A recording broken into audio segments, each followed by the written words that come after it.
오늘 본문은 광야로 가는 피난길에 다윗에게 나온 두 사람의 이야기와 예루살렘에 무혈 입성한 압살롬의 이 진영에서 일어난 일들을 소개하고 있습니다.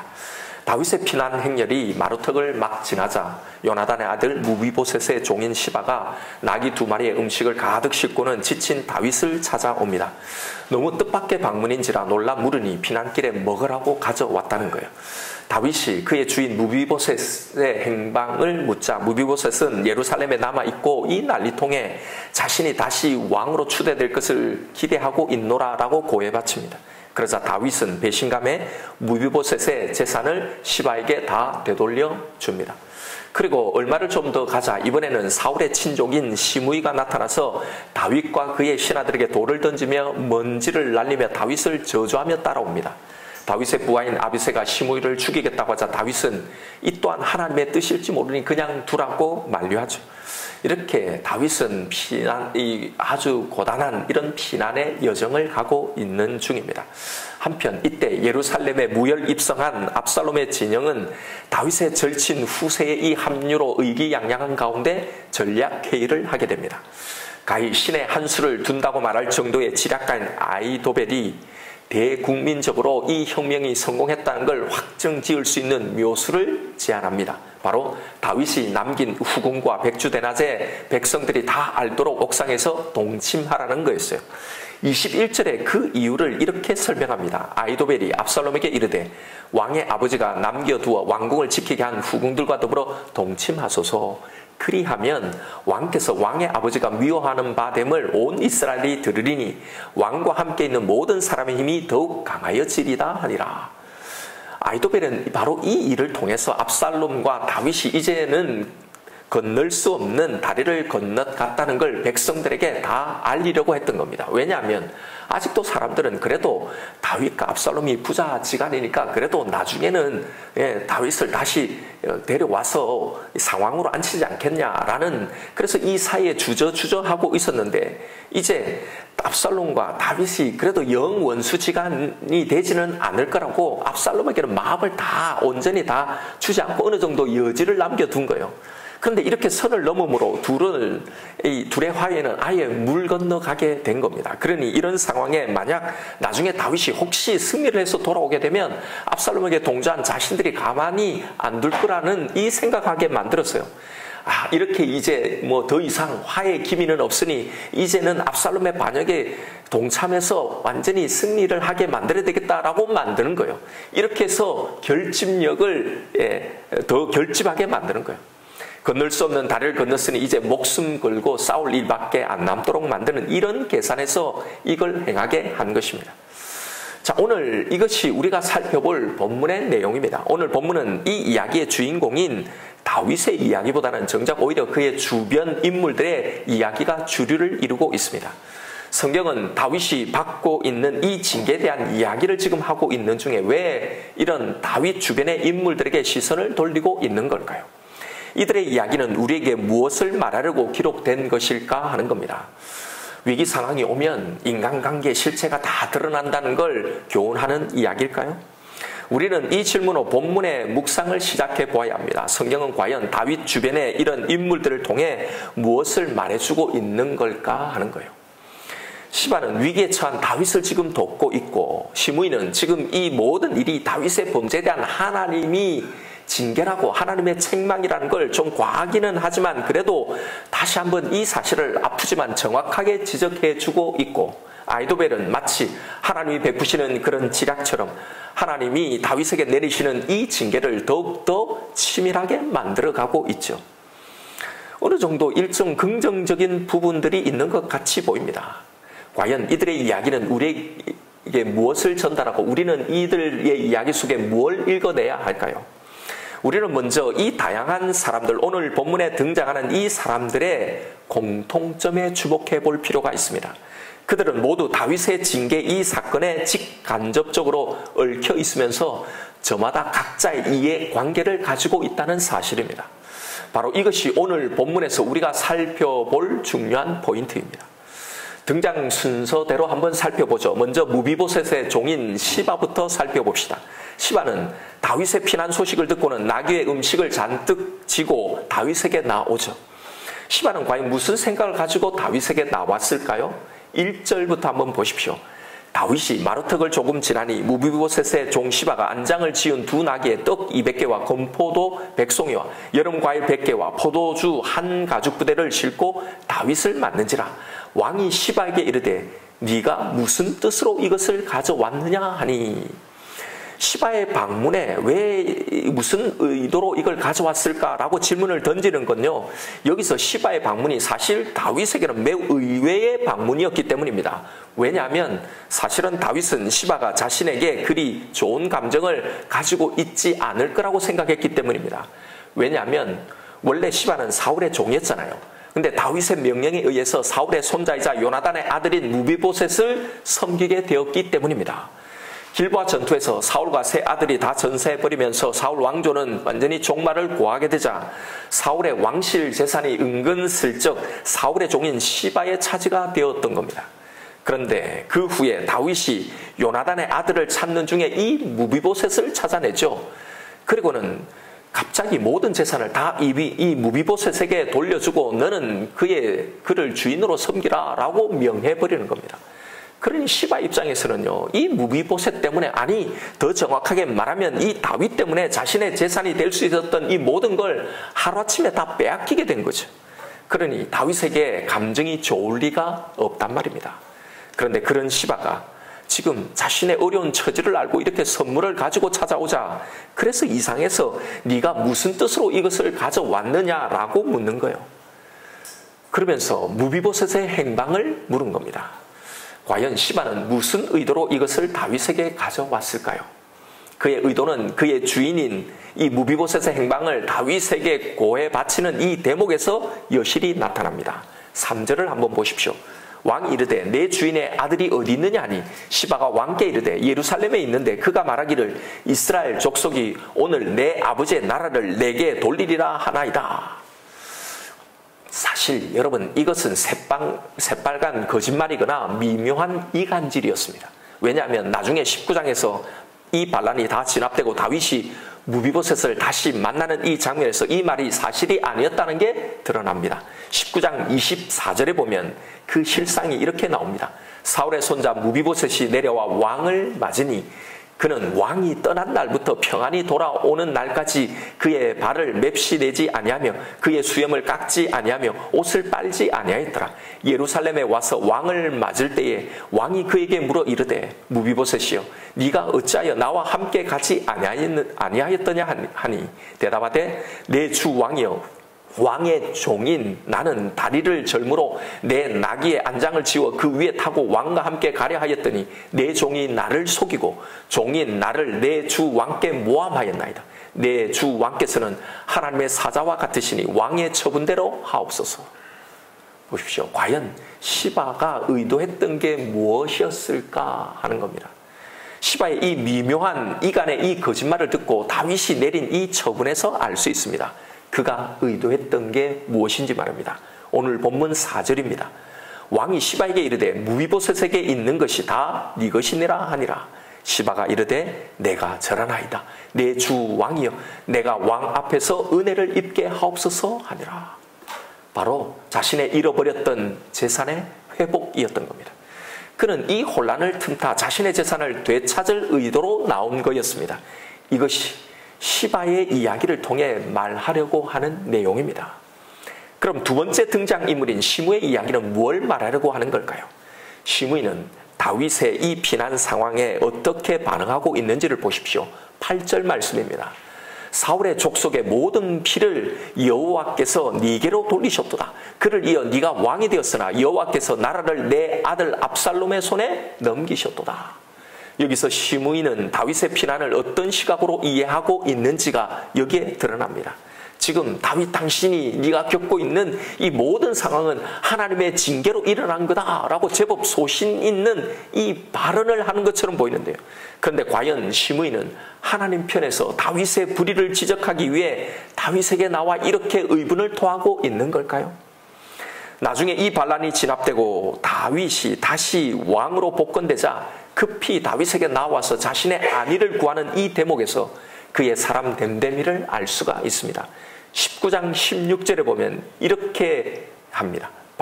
바후림에 있는 베냐민 사람 게라의 아들 시므이가 급히 유다 사람과 함께 다윗 왕을 맞으러 내려올 때에 18절 후반절에 왕이 요단을 건너가게 할 때에 게라의 아들 시므이가 왕 앞에 엎드려 왕께 아뢰되 내 주여 원하건대 내게 죄를 돌리지 마옵소서. 내 주 왕께서 예루살렘에서 나오시던 날에 종의 패역한 일을 기억하지 마시오며 왕의 마음에 두지 마옵소서. 왕의 종 내가 범죄한 줄 아옵기에 오늘 요셉의 온 족속 중 내가 먼저 내려와서 내 주 왕을 영접하나이다. 보세요. 결코 의로운 분노나 대의 때문에 하나님의 이 마음을 가지고 나온 게 아니었음을 알 수 있습니다. 사실 그가 이렇게 다윗의 피난길에 나와서 그를 쫓아가며 이렇게 저주하고 돌을 던지며 먼지를 날리며 하는 이유는요, 사울 대신에 다윗이 왕에 오르자 왕족으로서의 자신이 가졌던 이 기득권들이 다 사라졌기 때문입니다. 바로 이 다윗이 자신의 모든 권력을 하루아침에 앗아갔기에 그것에 대한 정당치 못한 이 분노를 표출하고 있는 거예요. 사실상 사울이 하나님의 뜻에 의해 폐위되었다는 이 사실은 안중에도 없는 겁니다. 그걸 왜 몰랐겠어요? 다 알고 있는데. 그런데 그에게는 하나님의 뜻이 없었던 겁니다. 정말 하나님의 뜻대로 일어난 의문이라면 여러분 이렇게 태세전환을 다윗이 다시 왕으로 옹립되니까 어떻게 이렇게 나올 수 있냐 말이죠. 그에게 중요한 건 오직 자기가 잘 살고 잘 먹는 겁니다. 자기가 가진 이 기득권을 계속 누리는 겁니다. 자신의 안위밖에 없었던 거예요. 그러면서 하나님을 들먹이면서 자신의 분노를 이렇게 쏟아내고 있는 겁니다. 마치 하나님의 말씀, 하나님의 뜻을 전달하고 있는 것처럼요. 여러분 이게 시므이의 속내였던 겁니다. 세 번째 인물 아히도벨입니다. 다윗이 가장 인정했던 지략가였던 그는 과연 어떤 의도로 다윗을 버리고 이 반란에 동참하게 되었을까요? 아히도벨의 의도는 그가 제안한 그의 계략에서 알 수 있습니다. 압살롬은 아히도벨에게 이 반란을 마무리 지을 계략을 말해달라고 요청합니다. 아히도벨이 기다렸다는 듯이 제안한 그 계략은요, 옥상에서 아버지의 후궁과 동침하라는 거였습니다.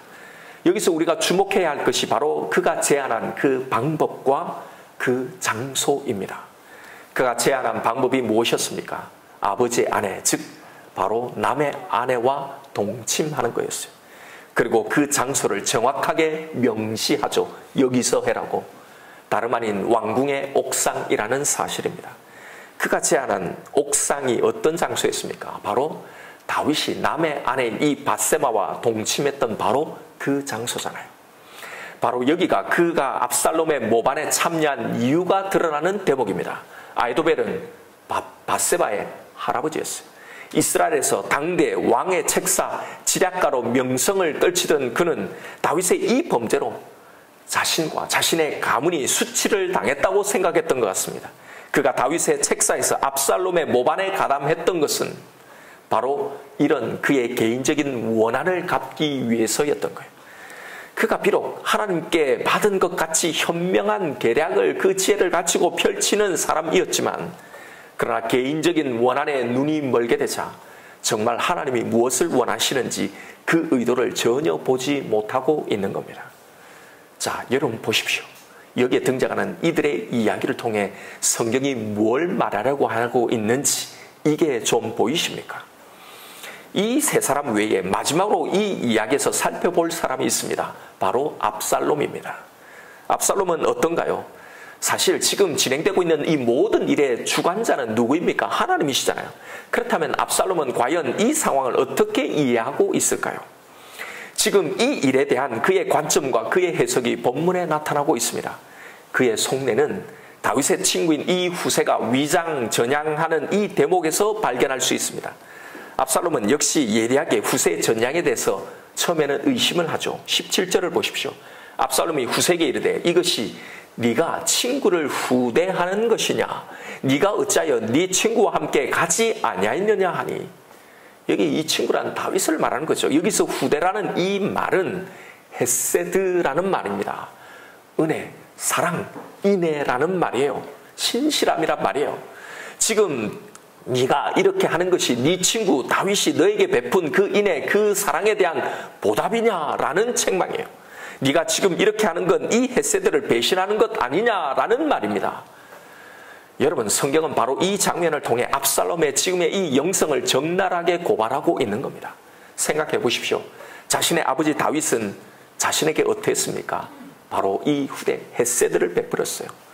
후대했던 겁니다. 헤세드를 베푸는 거예요. 그러나 자신을 후대한 이 아버지에게 자신은 그 헤세드를 배반했던 겁니다. 그러면서 지금 후세에게 헤세드를 저버렸다고 나무라고 있는 거예요. 이게 무슨 말입니까? 자신의 잘못을 전혀 느끼지도 보지도 못한다는 겁니다. 거기에 하나님 주신 그 생각과 영성이 전혀 없다는 겁니다. 그런데 그는 후세 말 한마디에 그에 대한 의심을 다 거둡니다. 18절이에요. 후세가 압살롬에게 이르되 그렇지 아니하니이다. 내가 여호와와 이 백성 모든 이스라엘의 택한 자에게 속하여 그와 함께 있을 것이니다. 우리는 후세의 이 말에 의심을 거두는 이 대목에서 압살롬이 품고 있는 이 속내를 읽을 수 있는 겁니다. 여호와와 이 백성 모든 이스라엘이 택한 자라는 말입니다. 여호와 하나님이 당신을 택했다라는 말입니다. 그래서 이 모든 백성들도 다 당신과 함께 있는 것 아니냐라는 이 말이에요. 이 말을 듣고는 모든 의심을 거두는 겁니다. 여러분, 이게 무엇을 말해주고 있습니까? 그는 지금 이 일에 하나님이 자신의 편이라고 생각하고 있다는 말입니다. 자, 일이 이렇게 순조롭게 되는 걸 보니 우리는 예루살렘 성을 진짜 점령하기가 힘들 거라고 생각했는데 이렇게 무혈입성하는 걸 보니, 다윗을 그렇게 따르던 백성들이 다 이제 나를 따르는 걸 보니 이것이 하나님의 뜻이구나. 그래, 맞아, 하나님이 나를 택한 게 분명한 것 같아. 그러니 이렇게 순조롭게 이 혁명이 척척 모든 게 순조롭게 이렇게 성공하고 있지라고 생각을 했던 겁니다. 23절의 성경의 논평은 이런 압살롬의 생각을 더 확실하게 확인시켜주고 있습니다. 23절에 그때 아히도벨이 베푸는 계략은 사람이 하나님께 물어서 받은 말씀과 같은 것이라. 아히도벨의 모든 계략은 다윗에게나 압살롬에게나 그와 같이 여겨졌더라. 다윗에게는 당연히 이게 하나님 주신 계획이었겠죠. 그런데 압살롬도 이걸 하나님 주신 계획으로 여겼단 말입니다. 계략으로. 이 반란의 모든 계획은 하나님이 내려주신 것이라고 지금 그는 철저하게 착각하고 있습니다. 하나님은 내 편이라고 철저히 믿고 있는 겁니다. 그러나 여러분, 이것은 압살롬을 멸망시키기 위한 하나님의 계획이라는 걸 자신은 알고 있을까요? 정권욕에 눈이 먼 압살롬은 그것을 결코 보지 못합니다. 오히려 하나님이 자기를 지금 돕고 있다고 생각하고 있는 겁니다. 여러분, 성경은 오늘 본문에 등장하는 이들을 통해 우리에게 뭘 말해주고 있는 것 같습니까?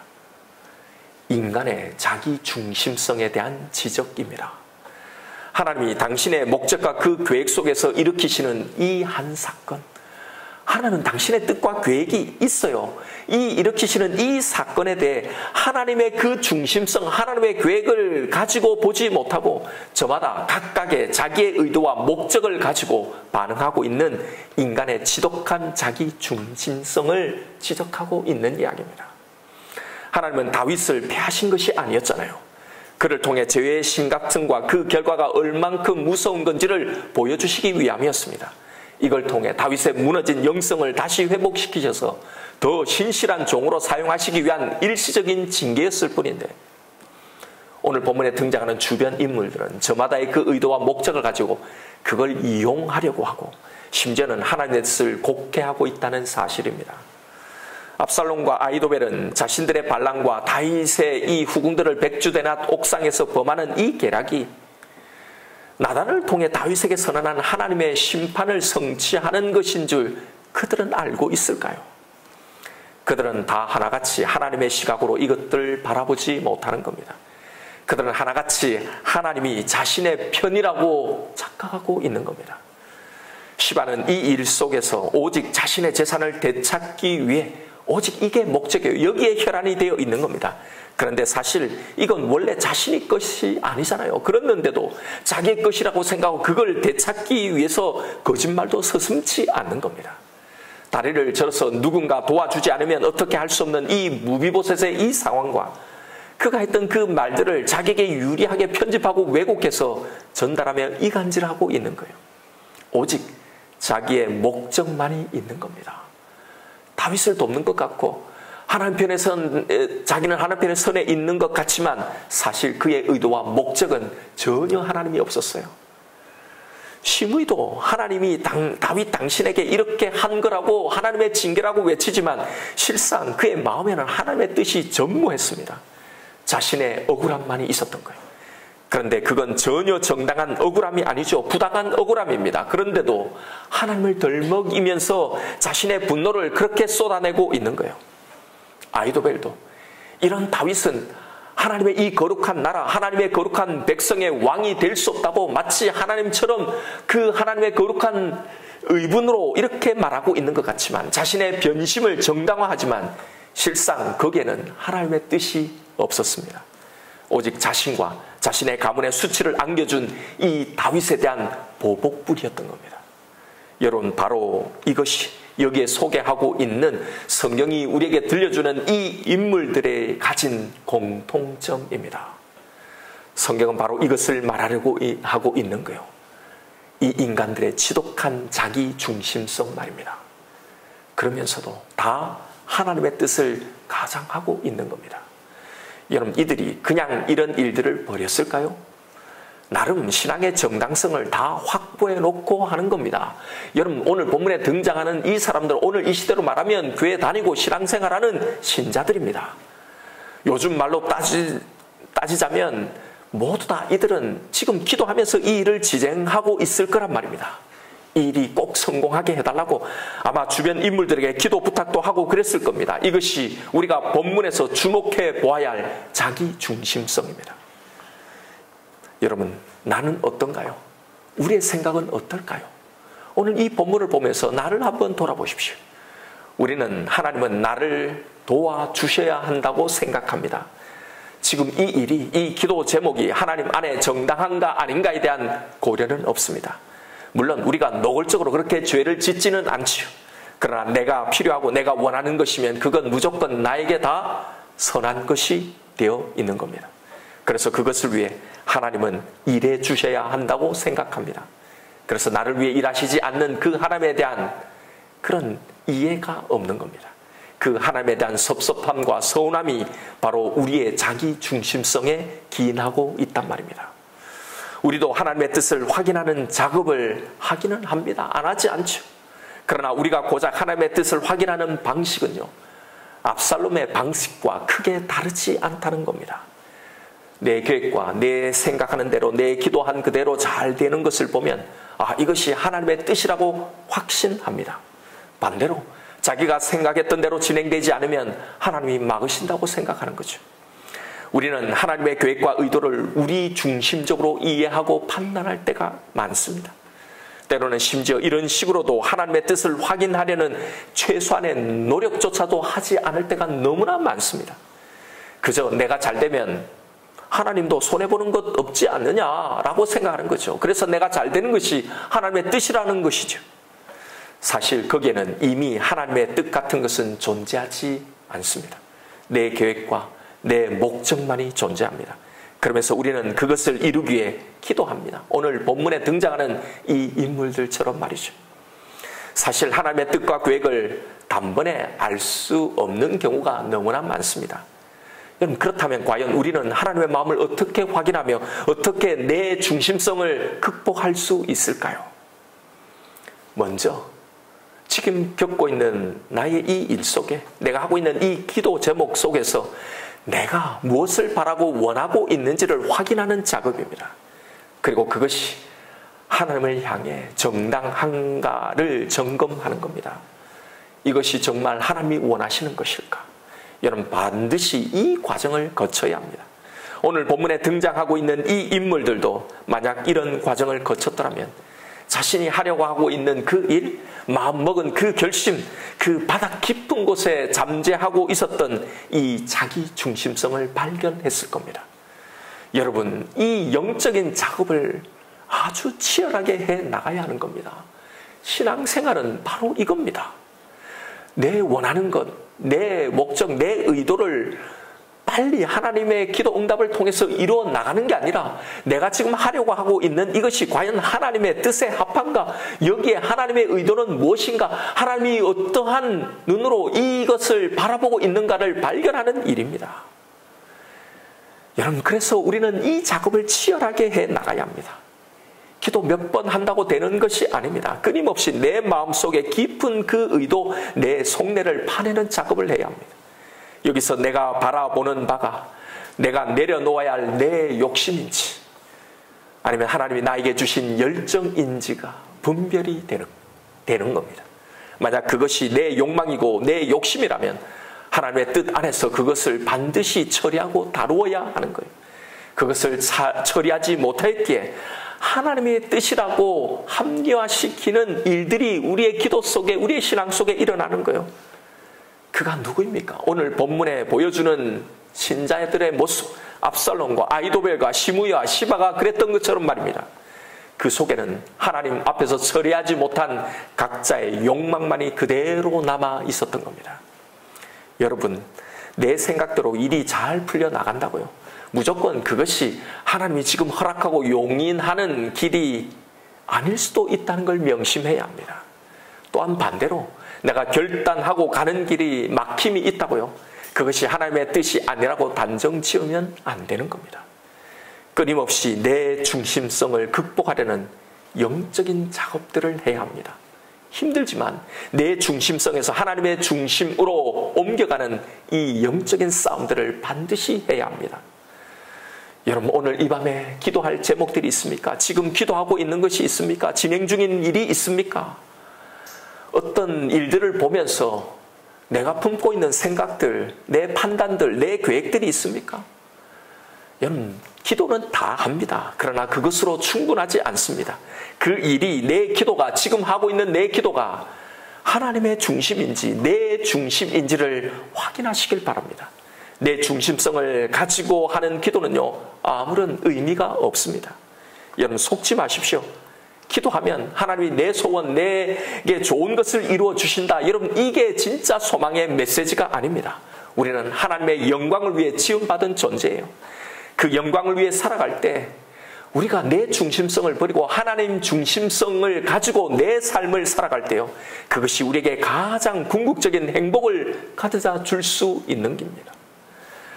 하나님을 내 편으로 만들기 위해 노력할 것이 아니라 내가 하나님 편에 서는 것입니다. 이것이 가장 안전하고 가장 복된 선택이 되는 겁니다.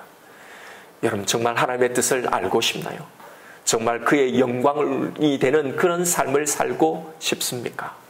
그러면 지금 이 생각, 이 결심, 이 결정과 이 선택, 이걸 하려고 하는 이 생각에서 내 중심성을 걷어내십시오. 그러면 하나님의 뜻이, 하나님의 마음과 생각이 선명해질 겁니다. 바로 그것을 향해 오늘 이 밤에 나아가시는 저와 여러분 우리가 되기를 주님의 이름으로 축원드립니다. 이 시간 오늘 주신 말씀 붙들고 우리 기도하십시다. 우리가 주님을 처음 내 마음속에 영접할 때 나의 마음의 왕자를 주님 앞에 드리며, 주님, 나의 왕이 되어 나를 다스리옵소서. 하나님, 내 모든 것의 중심이 주님임을 고백했습니다. 근데 어느 순간 하나님, 그 자리에 내가 앉아있고 모든 것이 내 중심이 되어서 내가 원하고 내가 필요하고 내가 바라는 것들, 그것만을 구하고 찾고 있는 내가 아닌지, 하나님의 마음으로 지금 내게 일어나는 이 모든 일들을 바라보지 않고 내 마음과 내 생각으로 그렇게 바라보고, 그래서 낙심하고 좌절하고 분노하고 우울하고, 그렇게 내 중심이 되어서 내가 판단하고 내가 결정하고 살아가는 우리의 삶이 아닌지를 이 시간에 오늘 우리에게 들려주는 이 말씀을 붙들고 엎드리십시다. 간절히 간구하십시다. 간절히 바라십시다. 하나님의 그 숨결 성령님이여 내 속에 임재하여 주옵소서. 하나님, 내 중심으로 생각하는 모든 내 생각들을 다 태워주시옵소서. 주님의 마음으로 주님의 생각으로 판단하고 결정하게 도와주옵소서. 하나님, 이 일에 과연 하나님이 뜻하신 바가 무엇인지를 하나님 그 중심성을 붙들고 나아가게 도와주옵소서. 전적인 하나님의 눈으로 이 모든 상황들을 바라보게 도와주옵소서. 하나님의 마음으로 반응하게 주시옵소서. 주옵소서. 이 시간 오늘 우리에게 주신 말씀이 있을 겁니다. 우리 이 말씀 붙들고 다 같이 우리 주님 이름 한번 부르며 하나님 앞에 기도하며 나아가십시다.